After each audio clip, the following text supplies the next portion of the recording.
વાંધો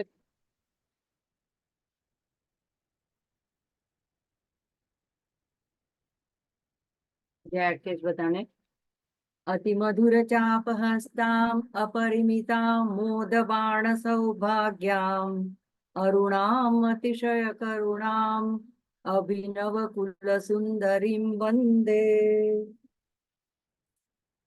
આજે આપણે કાલે 33 સુધી જોયા.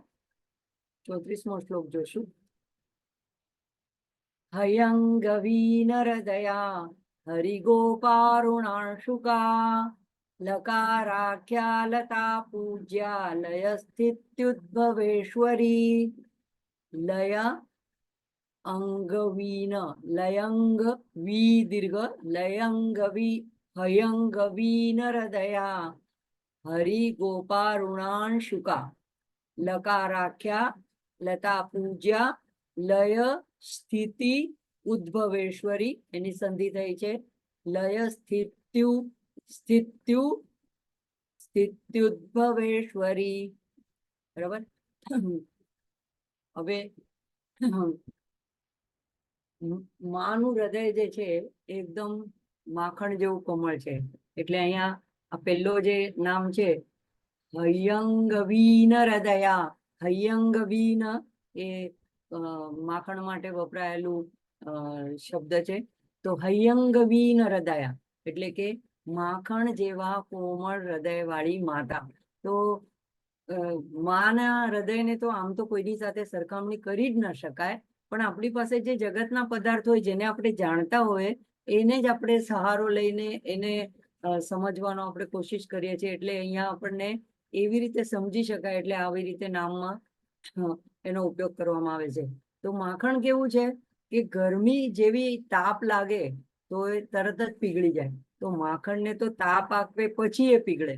પણ અહીંયા માનું હૃદય કેવું છે તો એનાથી પણ એક સ્ટેપ આગળ છે કે એને ગરમીની પણ જરૂર નથી.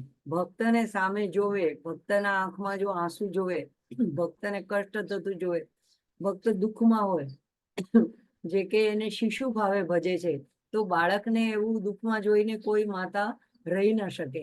એટલે તરત દોડીને એને મદદ કરવા આવી જાય. તો એવી હયંગવીન હૃદયા.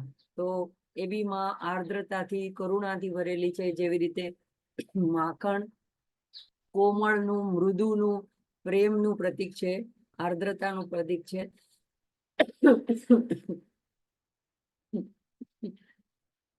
એટલે અહીંયા માને માટે આ નામ વપરાયું છે. હરિ કોપારુણાશુકા. હરિ અહીંયા કોપા છે, પણ મને પ્રિન્ટિંગ મિસ્ટેક લાગે છે કારણ કે મેં 2-3 જગ્યાએ જોયું ત્યાં હરિ ગોપ શબ્દ છે. તો ત્યાં તમે એટલું કરેક્શન કરી લેજો. હરિ ગોપારુણશંકા બુકમાં એવી રીતે છે. હરિ ગોપા છે પીડીએફ માં. એ તો હું કહી રહી છું કે એ ગોપાને હરિગોપ એ કીટ છે, એક કીડો છે. જેવી રીતે આપણે લલિતા સહસ્ત્રનામમાં જોયું હતું ઇન્દ્રગોપ. ઇન્દ્રગોપ પરિક્ષિપ્ત સ્મરત તૃણા ભજન દીખા. તો ઇન્દ્રગોપ અને હરિગોપ એક જ છે. હરિ ઇન્દ્રને હરિ પણ ઘણી વાર કહેવામાં આવે છે. તો ઇન્દ્રગોપ કે હરિગોપ જે કીડો છે એ વરસાદમાં, ચોમાસામાં દેખાય છે. જેમ ચોમાસામાં આપણને દેડકાઓ દેખાય એવી રીતે આ લાલ કલરનો મખમલી બધા કીડાઓમાં સૌથી સુંદર, આકર્ષિત એવો અને ખેડૂતોનો મિત્ર એવો આ કીડો છે કે જે જમીનની અંદરના હાનિકારક જે કીટાણુ હોય એને, એના ઈંડા ઈયળ હોય એને ખાઈને ખેડૂતની મદદ કરે છે. તો એ એવો ચમકદાર, તમે ગૂગલ પર સર્ચ કરશો તો ઇન્દ્રગોપ નાખશો તો આવી જશે, એનું ચિત્ર પણ આવી જશે. એવો સુંદર મખમલી લાલ રંગ, ચમકદાર લાલ રંગ હોય છે. અને એવું પાછો અરુણા એટલે સાથે એક વધારાનું બીજું વિશેષણ આપ્યું છે. તો માના ધ્યાન શ્લોકમાં આવે છે અરુણા કરુણા તરંગિતાક્ષી. તો એવો અરુણા સવારના ઉગતા સૂર્ય જેવો લાલ, એવો ભડકીલો, ચમકદાર એવા શું કામ એવા વસ્ત્ર પરિધાન ધારણ કરેલી એવી માં. તો અહીંયા એવા કારણ કે અહીંયા બધા હ ઉપરના નામ લેવાના છે એટલે અહીંયા હરિગોપાને લીધું છે. હરિગોપારુણાશુકા. હવે આ બધા એના રંગને દાડમની કળી જેવો પણ કહી શકાય. દાડમ ખોલીએ તો એની જે એક એક નાની અંદરની કળીઓ નીકળે એ કેવી પાણીદાર, ચમકદાર અને પ્લસ ઘેરા લાલ રંગની, સુંદર મજાના આકર્ષક લાલ રંગની હોય છે. તો એવા આવા હરિગોપારુણા શુકા એવા. હવે અહીંયા હ ઉપરના નામ બધા પૂરા થાય છે. આ 180મું નામ હતું. તો જે પંચદશીનો પહેલો કૂટ હતો તો ક એ ઈ લ રીમ 5 અક્ષર, પછી હ સ ક હ બીજા 4, એટલે 5 ને 4 9, અને 9 ગુણ્યા 20 એટલે 180. તો દરેક અક્ષરના 20 નામ પ્રમાણે આપણે 9 બીજા અક્ષરોના 20 નામ એટલે 180 નામ અહીંયા સુધી જોઈ લીધા. હવે બીજી લાઈનમાં લ ના નામ, લ બીજા અક્ષરના નામ શરૂ થાય. તો એ પૂર્ણ પંચદશી મંત્રનો 10મો અક્ષર છે. હ સ ક હ લ રીમ. પછી દરેક કૂટને અંતે રીમ આવે છે. તો આ 10મો અક્ષર છે. અને બીજા કૂટ જે કામરાજ કૂટ છે એનો 5મો અક્ષર છે. તો પેલા લકાર રૂપ આવ્યું હતું પેલો લ પેલા કૂટમાં, અને અહીંયા હવે બીજા કૂટમાં ત્રણેય કૂટની અંદર લ બીજા અક્ષર આવે છે, પણ ત્રણેયની પાછી વ્યાખ્યા અલગ અલગ છે. તો અહીંયા લકાર આખ્યા. તો હવે આ જે લકાર છે એનો અર્થ એવું કે છે કે એ ભૌતિક અને આધ્યાત્મિક બંને પ્રકારનો વૈભવ આપનાર એવો આ લ બીજા અક્ષર છે. લ એ ઇન્દ્રને પણ દર્શાવે છે. લ એ પૃથ્વી ને તત્વને પણ દર્શાવે છે. મૂલાધાર તત્વમાં પણ, મૂલાધાર ચક્રમાં પણ એનું બીજ જે છે એ લમ છે. તો લકાર આખ્યા એ અહીંયા એમ કે છે કે જે મનમાં આપણા દ્વંદ્વ ઉત્પન્ન થતા હોય છે. કેવી રીતે દ્વંદ્વ ઉત્પન્ન થાય છે? આપણને 5 ઇન્દ્રિયો છે. એ ઇન્દ્રિયો દ્વારા જે પણ આપણે દ્રશ્યને જોઈએ છે, કે વસ્તુને ચાખીએ છીએ, કે સ્પર્શ થાય છે આપણને, કે કાનેથી કાંઈ સાંભળીએ છે, એટલે જે બધા વિષયો આપણી અંદર સમાવેશ થાય છે, અંદર પહોંચે છે મન સુધી, તો એનાથી કોક આપણને ગમે છે અને કોક આપણને નથી ગમતા. કોક ગમે છે એના પ્રત્યે આપણો રાગ થાય છે, આપણને સુખ પહોંચાડે છે. કોઈ નથી ગમતા એના પ્રત્યે આપણો દ્વેષ થાય છે, આપણને દુઃખ પહોંચાડે છે. તો એ જે દ્વંદ્વ છે એને દૂર કરવાનું કામ પહેલા કૂટનો લ કરે છે. અને આ બીજા કૂટનો લ જે છે, હવે દ્વંદ્વો દૂર થઈ ગયા. મન હવે ક્ષિપ્ત નથી. કોઈ બહારના વિષયોના આક્રમણથી પણ મનમાં દ્વંદ્વ હવે ઉત્પન્ન થતા નથી. તો પંચદશીનો આ બીજા કૂટનો આ બીજો જે લ છે એ લકાર આખ્યા એ શું કરે છે? તો એ સાધકને મુક્તિના માર્ગ ઉપર આગળ વધારે છે. અને કેમ ખબર પડે કે હવે મુક્તિના માર્ગ પર આગળ વધી રહ્યો છે?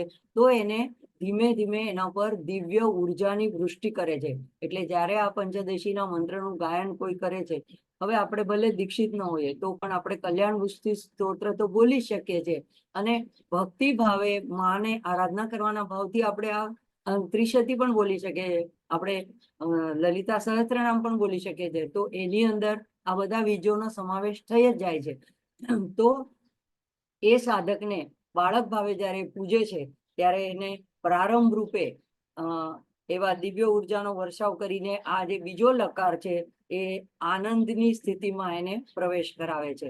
એટલે ધીમે ધીમે વ્યક્તિ, જો આપણે દ્વંદ્વથી દૂર થઈ જઈએ, આપણા મનમાં કોઈના પ્રત્યે રાગ પણ ન હોય, કોઈ પરિસ્થિતિ, કોઈ વ્યક્તિ વિશે દ્વેષ પણ ન હોય, તો પછી આનંદ સિવાય બીજું શું હોઈ શકે? એટલે ધીમે ધીમે, પણ એ આનંદ આપણો હંમેશા નથી ટકતો. પાછો કોઈ એવો બનાવ પ્રસંગ બને તો આપણે હચમચી જઈએ છીએ. એટલા માટે આપણે સતત સાધના કર્યાથી આ ધીમે ધીમે આ આનંદના રાજ્યમાં પ્રવેશ આપણને આપીને પછી આગળ વધારે છે. બીજું આવે છે લતા પૂજ્યા. લતા એ સ્ત્રીઓના અર્થમાં પણ અહીંયા વપરાય છે, અથવા તો વન દુર્ગા દેવીઓને પણ લતા રૂપે કહેવામાં આવે છે. તો એવી આપણે જે દુર્ગા સપ્તશતી જાણીએ છીએ એ 700 શ્લોકોનો માનો મહાત્મ્યનો ગ્રંથ કહી શકાય એવો છે, જેમાં માના મહિમા ગાન છે દુર્ગાના. એવી જ રીતે એક બીજી સપ્તશતી છે, એને વન દુર્ગા સપ્તશતી કહેવાય છે. એ બહુ પ્રચલિત નથી. એમાં બધા બીજ મંત્રો ભરેલા છે, અને એમાં જેમ દુર્ગા સપ્તશતીમાં દુર્ગાના બધા 3 એના ચરિત્રોનું મહિમા ગાન કરવામાં આવે છે. પ્રથમ ચરિત્ર, મધ્યમ ચરિત્ર, ઉત્તર ચરિત્ર. અને અહીંયા જુદી જુદી માના જે અવતારો થયા, તો કુંડલિની, ચંડી, ભૈરવ, શરભેશ્વર એટલે કે શિવના અવતાર, અને કાલી, વારાહી, દુર્ગા, બગલામુખી, આ બધાની સ્તુતિના 700 શ્લોક છે. તો એ એક વન દુર્ગા સપ્તશતી કહેવાય છે. તો વન દુર્ગા એવી એક દેવીઓ પણ છે. તો એ અર્થમાં પણ અહીંયા શિવાનંદ લહેરીમાં પરાશક્તિને પણ લતા કરીને સંબોધવામાં આવી છે. તો એવી બધી દેવીઓ દ્વારા પૂજિતા, લતા પૂજ્યા. લય સ્થિતિ ઉદ્ભવેશ્વરી, તો માના જે છે લલિતા સહસ્ત્રનામમાં પંચકૃત્ય પરાયણા, 5 કૃત કયા છે માના કૃત્ય? સૃજન પહેલું માના એટલે માં કરાવરાવે છે. કોના કોના દ્વારા? બ્રહ્મા, વિષ્ણુ, રુદ્ર, ઈશ્વર અને સદાશિવ. તો સદાશિવ માની સાથે એકરૂપ છે, પણ આ 5 દ્વારા આ બધા કાર્યો થાય છે. કયા કયા કાર્યો થાય છે? તો બ્રહ્મા દ્વારા સર્જનનું થાય છે, વિષ્ણુ દ્વારા પાલનનું, સ્થિતિનું થાય છે, રુદ્ર એનો લય કરે છે, વિનાશ કરે છે, અને ઈશ્વર જે છે એ કોઈ વસ્તુ વિનાશ પામી ગઈ, આપણે પહેલા પણ આની ચર્ચા કરી ગઈ, આપણે શરીરમાંથી પ્રાણ ચાલ્યા ગયા, પણ બોડી તો એમને એમ પડ્યું રહે છે. તો એના પછી પણ એનું વિઘટન થવું જોઈએ. જેમ કે અહીંયા આપણે હિન્દુમાં એને ચિતા પર બાળીને એની ભસ્મ કરી નાખે છે, કોઈ લોકો જમીનમાં દાટી દે છે, કોઈ લોકો પાણીમાં નાખી વહાવી દે છે. તો કોઈ પણ રીતે એનું વિઘટન, તો એવી રીતે આખા બ્રહ્માંડનું વિઘટન કરવાનું કાર્ય ઈશ્વર કરે છે, અને એને તિરોધાન કરીને એટલે સાર રૂપને બધાને ઢાંકી દે છે. અને પછી સદાશિવ જે છે એને પુનર્સર્જન માની આજ્ઞાથી, માની ફક્ત ભમરની હલનચલનની એક પળ વિપળની આજ્ઞાથી, હલનચલનથી સદાશિવ એને આજ્ઞા સમજીને સ્વીકારીને એનું નવસર્જન કરે છે. તો એ જે 2 મુખ્ય કાર્ય છે, પહેલા તો સ્થિતિ અને એને લય કરવાનું. તો એ લય અને સ્થિતિ અને ઉદ્ભવ સર્જન કરવાનું. તો આ બધાની પણ એ ઈશ્વરી છે. એટલે 3 સ્વરૂપ જે છે બ્રહ્મા, વિષ્ણુ અને રુદ્ર, એની પણ એ ઈશ્વરની પણ ઈશ્વરી છે. તો અહીંયા લય સ્થિતિ ઉદ્ભવેશ્વરી, લય સ્થિત્યુદ્ભવેશ્વરી. આગળનો શ્લોક પણ જોઈ લેશું. શ્લોક 35મો. લાસ્ય દર્શન સંતુષ્ટા, લાભાલાભ વિવર્જિતા, લંઘ્યેતરાજ્ઞા લાવણ્ય શાલિની લઘુ સિદ્ધિદા. તો લાસ્ય દર્શન સંતુષ્ટા એક આખું નામ છે. લાભાલાભ વિવર્જિતા, લંઘ્યેતરાજ્ઞા લાવણ્ય શાલિની આખું નામ છે લઘુ સિદ્ધિદા. લાસ્ય દર્શન સંતુષ્ટા, આપણે આગળ એક નામ જોયું ત્રિશતીમાં ગઈકાલે જ, હલ્લી સલાસ્ય સંતુષ્ટા. તો લાસ્ય સંતુષ્ટા, જે પુરુષોનું થોડું આક્રમક અથવા તો થોડુંક જેને કહેવાય સૌમ્ય ન હોય એવું, ભયંકર થોડું કહી શકાય એવું જે નૃત્ય હોય એને તાંડવ નૃત્ય કહેવાય. તો એ શિવનું પ્રતીક છે કે શિવનું તાંડવ નૃત્ય છે. પણ સ્ત્રીઓનું થોડું સૌમ્ય અને મૃદુ એવું નૃત્યનો પ્રકાર હોય છે. જેમ કે આપણે કાલે જોયું કે દક્ષિણના ભારતનાટ્યમ વગેરે નૃત્યો છે એ સૌમ્ય છે. તો એવા માના જે છે એ લાસ્ય એવા નૃત્યથી માં સંતુષ્ટા, એના દર્શનથી કોઈ એવા માની સામે કોઈ એવા લાસ્ય નૃત્ય કરે તો એવા દર્શનથી માં સંતુષ્ટ થાય છે. અને ગૂઢ અર્થ એવો છે કે આત્મ સાક્ષાત્કાર કરાવનારી છે. એટલે એવું લાસ્ય દર્શન કોને થઈ શકે છે? તો જે માના એકદમ અંગત ભક્ત હોય, જે માને સાથે એકરૂપ થયેલા હોય, તો એ જ જ્યારે શિવાનું પણ આવું લાસ્ય નૃત્ય જોઈ શકે છે. તો લાસ્ય દર્શન સંતુષ્ટા, એક નામનો અર્થ એવો છે કે એ લાસ્ય પ્રિયા, લલિતા સહસ્ત્રનામમાં આવે છે લાસ્ય પ્રિયા, ત્રિશતીમાં આવે છે હલ્લી સલાસ્ય સંતુષ્ટા. તો અહીંયા આવ્યું આ લાસ્ય દર્શન સંતુષ્ટા, એનાથી માં સંતોષ પામે છે. લાભ વિવર્જિતા, લાભ અને હાનિ, અલાભ એટલે લાભ ન થવો. હવે લાભ અને હાનિ કોના પર એ આધારિત છે, તો આપણી ઈચ્છાઓ ઉપર આધારિત છે. આપણી ઈચ્છાઓ પ્રમાણે આપણને કોઈ વસ્તુ એમ થાય કે આમાં મને ફાયદો છે, આમાં મને લાભ થયો, તો આપણું મન પ્રસન્ન થાય, આપણને સુખ થાય. અને કોઈમાં આપણી ઈચ્છાઓ પ્રમાણે ન થાય અને એ આપણને લાગે કે આમાં મને નુકસાન થયું છે, તો એ આપણને દુઃખ અને નિરાશાનું કારણ બને છે. તો આ બધું જે દ્વંદ્વો છે લાભ હાનિના, એ બધા મનની સાથે સંકળાયેલા છે અને મનની ઈચ્છાઓ સાથે સંકળાયેલા છે, આપણા આગ્રહ સાથે સંકળાયેલા છે. દરેકની વ્યાખ્યા અલગ અલગ હોય. મને જેમાં લાભ લાગતો હોય એમાં બીજાને લાભ ન પણ લાગતો હોય, મને જેમાં હાનિ લાગતી હોય એમાં બીજાને હાનિ ન પણ લાગતી હોય. તો દરેક વ્યક્તિના લાભ અને હાનિના પોતપોતાના સંકલ્પનાઓ હોઈ શકે છે, પણ એ હોય છે એના માટે કે એની દરેકના મનની વૃત્તિઓને અને ઈચ્છાઓને લીધે. પણ માં તો આ બધાથી પરે છે, આ બધાથી મુક્ત છે. એટલે મુક્તિ માટે સાધકે શું કરવાનું? તો આ લાભ આપણને, આ નામ આપણને બતાડે છે કે આપણે જો મુક્તિ પામવી હોય, કારણ કે આમાં ને આમાં અટવાય રહે કે આમાં લાભ છે, આમાં નુકસાન છે, તો અહીંયા ને અહીંયા કર્મો બંધાતા રહે. તો આવા નામ આપણને નિર્દેશ કરે છે કે આપણે એનાથી ઉપર ઉઠવાનું છે, લાભ અને હાનિથી. તો જેવી રીતે સુંદરકાંડમાં હનુમાનજીને પૂછે છે વિપત્તિ વિશે, તો એ એક જ કહે છે કે પ્રભુ તમારું વિસ્મરણ એ જ વિપત્તિ છે, પણ તમારું સ્મરણ એ તો એને લીધે પછી કોઈ મને વિપત્તિ નડી જ નથી, કારણ કે હું લંકા દહન કરવા કે લંકામાં સીતાની શોધમાં ગયો તો હંમેશા તમારું સ્મરણ મારી સાથે જ હતું. તો આપણે જો સ્મરણ રહે એને આપણે લાભ ગણતા હોઈએ, તો આપણને લાભાલાભ વિવર્જિતા એવા આપણને માં બનાવી દે છે. એટલે જે ગીતામાં પણ આ દ્વંદ્વોથી મુક્ત થવાની વારે વારે વાત આવે છે. સમ દુઃખ સુખ એવું 12મા અધ્યાયમાં આવે છે. નિર્દ્વંદ્વો હિ મહાભાવો સુખમ બંધાત પ્રમુચ્યતે એ 4થા અધ્યાયમાં આવે છે. બીજા અધ્યાયમાં પણ નિર્દ્વંદ્વો કરીને શબ્દ ભગવાન વાપરે છે. 15મા અધ્યાયમાં પણ દ્વંદ્વેર વિમુક્તા. તો જે ભક્તિ કરે છે, માને પ્રેમ કરે છે, એને માં કૃપા કરીને પોતાનું ઐશ્વર્ય પ્રદાન કરે છે. ઐશ્વર્ય એટલે આપણે સામાન્ય અર્થમાં એમ સમજીએ કે ભૌતિક સુખ સંપત્તિ, સાધન, કુટુંબ, પૈસો ટકો. પણ અમારા મેડમ હંમેશા કહેતા હતા કે માનું ઐશ્વર્ય એટલે શું? તો એના જે ગુણો છે એ ગુણો આપણને આપે છે, એટલે કે આપણામાં એ ગુણો પ્રગટ થાય છે.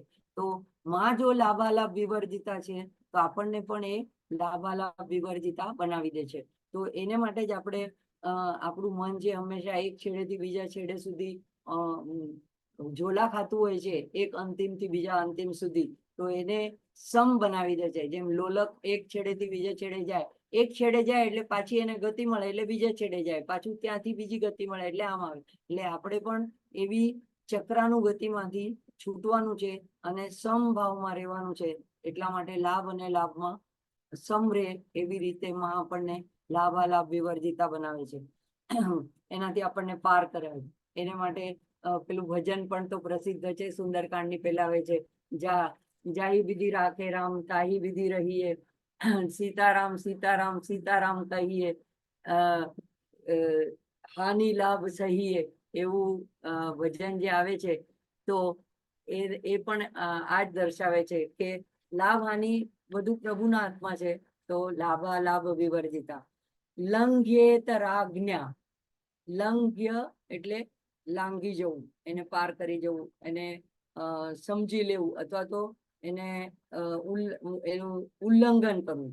એટલે હવે લંઘ્યેત રાજ્ઞા, લંઘ્યેત આજ્ઞા, એટલે અહીંયા માનું આ નામ દર્શાવે છે કે માની આજ્ઞાને કોઈ અવગણી નથી શકતું, એને લાંઘી નથી શકતું, એનું ઉલ્લંઘન નથી કરી શકતું. એવી એ સર્વોચ્ચ છે એની એક જે એને નિર્દેશ કરી દીધો, એક એને ભાંકી દીધું, તો એ બ્રહ્મા વિષ્ણુ કે રુદ્ર પણ એની આજ્ઞાને ઉવેખી શકતા નથી, એની અવજ્ઞા કરી શકતા નથી. તો એવી લલિતા સહસ્ત્રનામમાં પણ આવે છે સર્વાનુલંઘ્ય શાસિની, તો છેલ્લે નામ આવે છે. તો એવી માનું સુપ્રીમસી અહીંયા બતાડવામાં આવી છે. અને આજ્ઞાને પણ એને કોઈ અસ્વીકાર નથી કરી શકતું. તો અને એને કોઈ આજ્ઞા આપી પણ નથી શકતું કે એને કોઈની આજ્ઞા માનવાનો વખત આવે કે કોઈની આજ્ઞામાં રહેવા, કારણ કે ઈશ્વરે એને શિવે પોતાની એને બધી શક્તિ પ્રદાન કરી છે. એમાં જે સર્વોચ્ચ શક્તિ છે સ્વાતંત્ર્ય શક્તિ, એટલે કે શિવા સ્વાધીન વલ્લભ, એ પોતે સ્વાધીન છે. એને કોઈની આજ્ઞા પાળવાનો કે આજ્ઞા માનવાનો એવો આવતો નથી. આદેશ આપનારી છે, એને કોઈનો આદેશ માનવાનો હોતો નથી. એટલે એમની આજ્ઞાની અવહેલના કરી નથી શકાતી. અને ઇવન ત્રિદેવ અને સદાશિવ પણ એમની આજ્ઞા સ્વીકારીને જ આ પંચકૃત્યો કરે છે. તો એવી એ જે છે લંઘ્યેતર આજ્ઞા. લાવણ્યશાલિની, લાવણ્ય અર્થ આપણને બધાને જે અપેક્ષિત છે, અભિપ્રેત છે, એ છે સુંદરતા, આકર્ષતા. તો લાવણ્યથી ભરપૂર, કોઈ ભલે વર્ણ એનો શ્વેત ન હોય, શ્યામ પણ હોય, પણ તો પણ એ વ્યક્તિ આકર્ષક લાવણ્યમયી હોઈ શકે. જેમ કે કૃષ્ણ જ આપણી સામે શ્યામ વર્ણના છે, પણ એ ગમે તે એની મૂર્તિ હોય તો પણ એ લાવણ્યમયી હોય છે. તો એવી જ રીતે અહીંયા લાવણ્યશાલિની, શાલિની એટલે પ્રચુર માત્રામાં.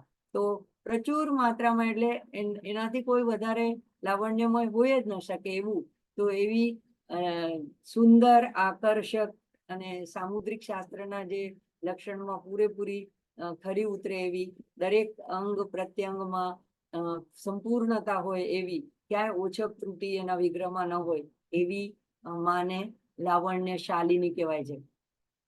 લઘુ સિદ્ધિદા, લઘુ સિદ્ધિદા આગળના નામમાં એવું સિદ્ધિદા, તો 47માં નામમાં અહીંયા આવે છે લઘુ સિદ્ધિદા.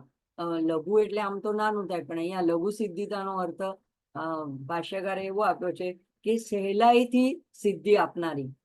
તો સિદ્ધિ પ્રદાન કરે છે, અને સિદ્ધિઓ તો બહુ જલ્દી લોકોને આકર્ષી જાય છે. અને ભોગ અને મુક્તિ બંને આપનાર છે માં, તો લગભગ તો શું કહેવાય 90% લોકોને તો, કારણ કે ગીતામાં પણ કહ્યું કે મનુષ્યાણામ સહસ્ત્રેષુ કશ્ચિત યતતિ સિદ્ધે.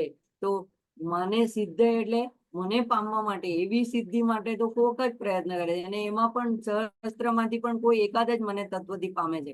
તો અહીંયા જે સિદ્ધિ સામાન્ય ભૌતિક સિદ્ધિ છે, અણીમાં લગીમાં એવી જે ભૌતિક અષ્ટ સિદ્ધિઓ છે, સામાન્ય જન એમાં જ અટવાયેલા રહે છે. તો એ પણ એ લોકોને સહેલાઈથી મળે છે. જેમ કે શ્રી ચક્રના પહેલા જ આવરણમાં, ભૂપૂરમાં પહેલી જ દિવાલમાં આ બધી સિદ્ધિઓની જ વાત છે, અને સિદ્ધિઓની જ પૂજા છે. તો એ સિદ્ધિઓ કે છે કે જો તમે મારામાં જ અટવાઈ જાઓ તો સારું છે, દરવાજામાંથી જ રોકાઈ જાઓ, તો અંદર માં સુધી જવાની જરૂર નથી. પણ જે લોકો એ સિદ્ધિને અવગણે છે, એને ઓછી લેખે છે, એને ઉવેખે છે અને એનાથી આગળ વધે છે, એ જ પછી બિંદુ સુધી પહોંચે છે, માં સુધી પહોંચે છે. તો અહીંયા સિદ્ધિ કયા અર્થમાં લેવાની છે? જેમ કે આપણને 18મા અધ્યાયમાં ગીતામાં 50મા શ્લોકમાં આપે છે નૈષ્કર્મ્ય સિદ્ધિ, એટલે કે જ્ઞાન યોગની પરાનિષ્ઠા. પછી 3જા અધ્યાયમાં પણ સિદ્ધિમ સમધિગચ્છતિ, એટલે જ્ઞાન નિષ્ઠાની વાત છે. એવી જ રીતે 4થા અધ્યાયમાં છે યોગ સંસિદ્ધિ.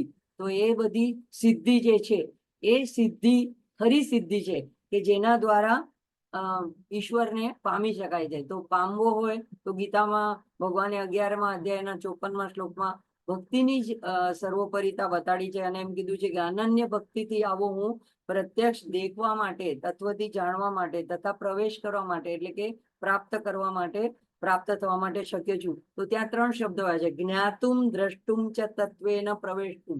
તો એવું જો એને જ ખરી સિદ્ધિ કહેવાય. તો માં તો જેને જે માગે એને આપનારી છે.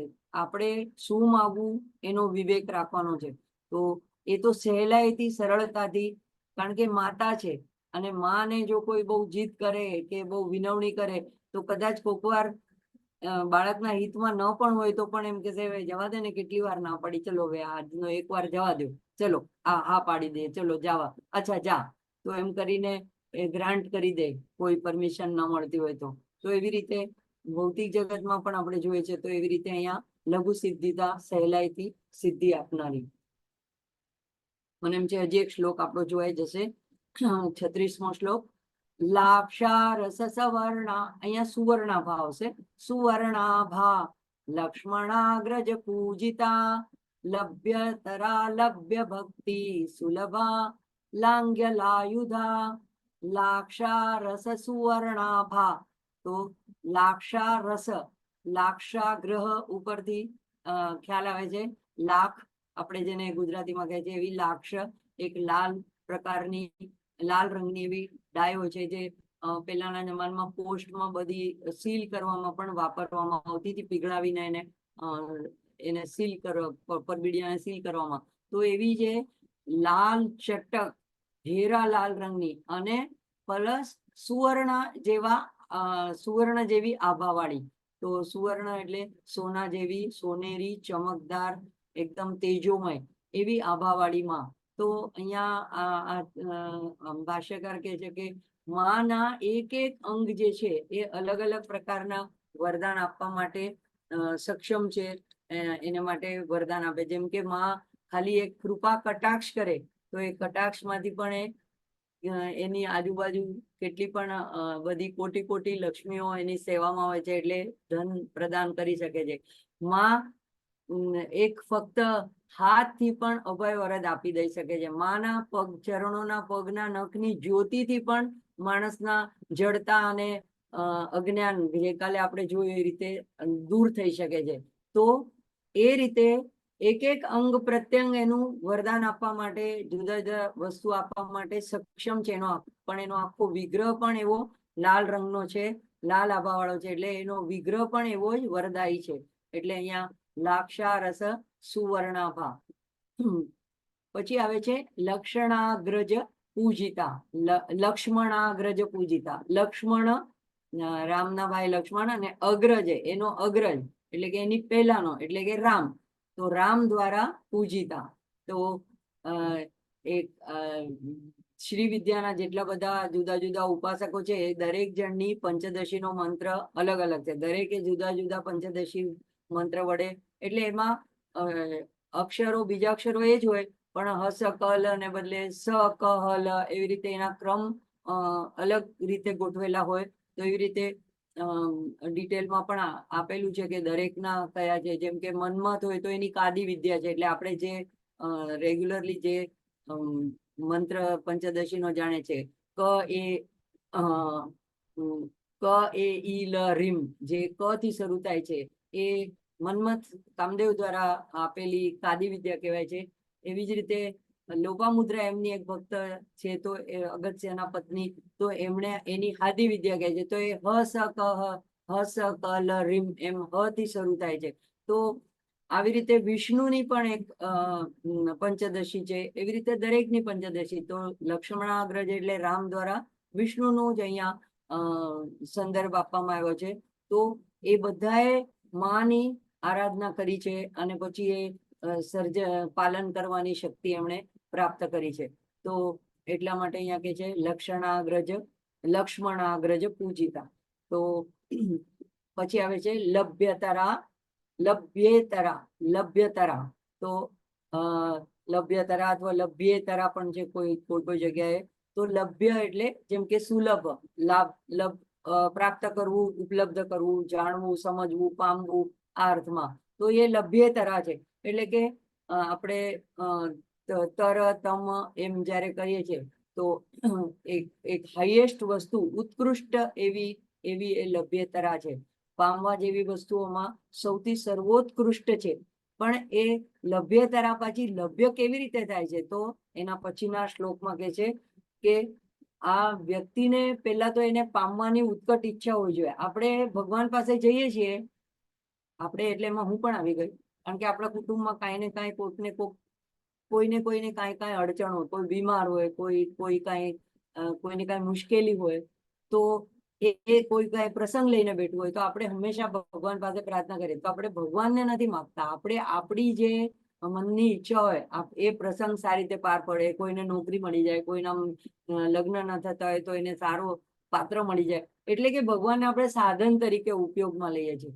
તો ભગવાન પાસે આપણે ભગવાન માટે નથી જતા કે ભગવાન મને ખાલી તું જ જોવે છે, મને બીજું કાંઈ નથી જોતું, તારો પ્રેમ જોવે છે, એવી ભાવનાથી આપણે ભક્તિ નથી કરતા. એટલે અહીંયા કે છે કે એ લભ્યતરા છે. લભ્ય એને સુલભતાથી મેળવી શકાય છે, પણ એ તમારે શું જોઈએ છે, તમે ઉત્કટ અભિલાષાથી ઝંખનાથી એની પાસે જાઓ તો એ તમારા માટે લભ્યતરા બને છે. અને એને માટેનું સાધન તરીકે એના પછીનો નામ આપે છે લભ્ય ભક્તિ સુલભા, એટલે કે ભક્તિ દ્વારા એ સુલભ રીતે લબ્ધ છે, એટલે કે એને મેળવી શકાય છે. તો ગીતામાં પણ 18મા અધ્યાયમાં 55 અને 54મા શ્લોકમાં પણ આ જ વાત કહેવામાં આવી છે કે ભક્તિ દ્વારા, અને ભક્તિ કેવી, અનન્ય ભક્તિ દ્વારા એ સુલભા છે. આપણી ભક્તિ પણ કેવી હોય છે કે અનન્ય નથી હોતી. અનન્ય એટલે આમાં પણ ઘણી મિસઅન્ડરસ્ટેન્ડિંગ છે. કોઈ એમ કે છે કે માની ભક્તિ કરો અને પછી વિષ્ણુની, ગણપતિની, બીજા કોઈ હનુમાનજીની કરો તો અન્ય નહીં થઈ જાય, એમ નથી. ઈશ્વરના કોઈ પણ સ્વરૂપની, એટલે કે ઈશ્વરની, પરમ શક્તિની, પરમ સત્તાની, પરમ તત્વની તમે ભક્તિ કરતા હો તો એને પ્રાર્થના કરતા હો તો એ અનન્ય છે. પણ અન્ય શું છે? તો તમારી ભક્તિ એટલે કોઈ તમે બીજાને માનતા હો, પૂજતા હો, કે જેમ કે કોઈ પદના અધિકારી હોય, કોઈ કોર્પોરેટર હોય, MLA હોય, કોઈ પોતાનું કામ કઢાવવું હોય તો એને મસ્કા મારીને, એટલે એને એક રીતે એને પૂજીને એની પાસેથી પોતાનું કામ કઢાવવા જોઈએ. કોઈના કુટુંબીજનોને ભજતા હોય કે એમાંથી એનું પોતાનું કઈ કાર્ય સિદ્ધ કરવા માંગતા હોય. કોઈ પોતાના હાથમાં પૈસો હોય તો પદ, પૈસો, કુટુંબ, સત્તા, એટલે કે બળ હોય પોતાના, કોઈ એવું જોરાવર હોય જેમ કે આ ગુંડા તત્વ હોય, તો આતંકવાદી હોય તો એ પોતાના એવા શસ્ત્રના બળના આધારે પોતે વસ્તુ જે મેળવવા માંગતા હોય, હાસિલ કરવા માંગતા હોય, પ્રાપ્ત કરવા માંગતા હોય, એનાથી એ પ્રાપ્ત કરવા માંગતા, એટલે એ લોકોનો ભરોસો એ વસ્તુઓ ઉપર. તો એ બધા અન્ય આશ્રય થયા. એવા કોઈ પણ આશ્રય વગર ફક્ત અને ફક્ત ઈશ્વરનો આશ્રય રાખે, ઈશ્વરને જ સર્વસ્વ ગણે, એને કહેવાય અનન્ય. એનામાં જ અનન્ય નિષ્ઠા, એનામાં શ્રદ્ધા, એનામાં જ ભક્તિ, એ જ મારો માલિક છે, એ જ મારો સ્વામી છે. તો એવી જે અનન્ય ભક્તિ કરે છે, એવા અનન્ય ભક્તિ દ્વારા એ લબ્ધ ભક્તિ સુલભા. સુલભા શબ્દ ગીતામાં ફક્ત, આખામાં બધા ઘણા શબ્દો વારે વારે રિપીટ થયા છે, પણ 8મા અધ્યાયમાં સુલભ શબ્દ ફક્ત રામસુખદાસજીએ કીધું, મેં ગોતી નથી કાઢ્યું, કે એક જ વખત ભગવાન વાપરે છે. અને શ્લોક તમને કહું, હા, 14મો છે. અનન્ય ચેતા સતતમ યો મામ સ્મરતિ નિત્યશઃ તસ્યાહમ સુલભ પાર્થ નિત્યયુક્તસ્ય યોગિનઃ. તો અહીંયા આ સુલભ છે, તસ્યાહમ સુલભ પાર્થ.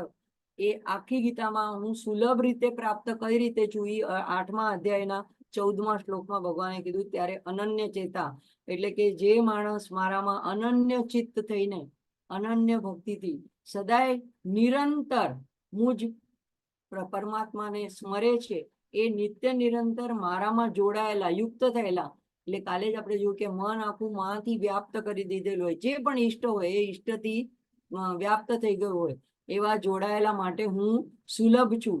સુલભ છું એટલે કે સહજ રીતે એને મળી જાઉં છું, એને લબ્ધ થઈ જાઉં છું. તો અહીંયા ભક્ત લબ્ધ ભક્તિમ સુલભા.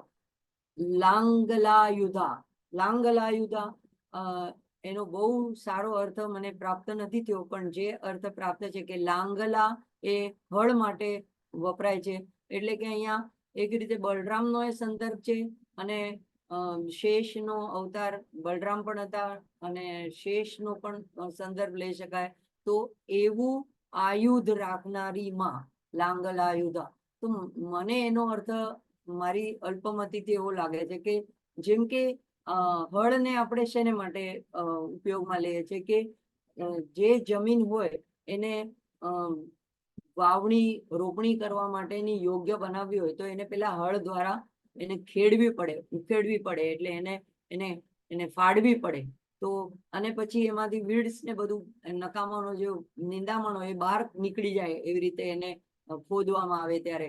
અને પછી એ નવા સારા બીજની રોપણી, એનામાં પેરણી કરવા માટેની યોગ્ય ભૂમિ તૈયાર થાય છે.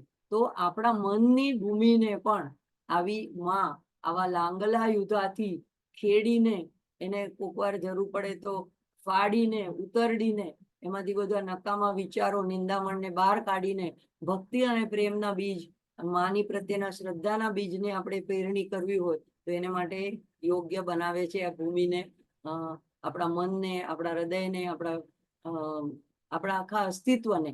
તો એ અર્થમાં આપણે લઈ શકાય લાંગલાયુધા. આ એક એક નામ દ્વારા માને એક એક પ્રકારની પ્રાર્થના કરવાની કે તમે આવા છો, અમને પણ એવા બનાવો. તમે લાભાલાભ વિવર્જિતા છો, અમને પણ એવા લાભાલાભ વિવર્જિતા બનાવો. તમે સંતુષ્ટા છો, અમને પણ સંતુષ્ટ બનાવો. જે પ્રાપ્ત છે એમાં પર્યાપ્ત રહેવાય એવા અમને સંતુષ્ટ બનાવો. તો આજે આપણે અહીંયા અટકશું અને આનું પઠન લઈ લઈશું.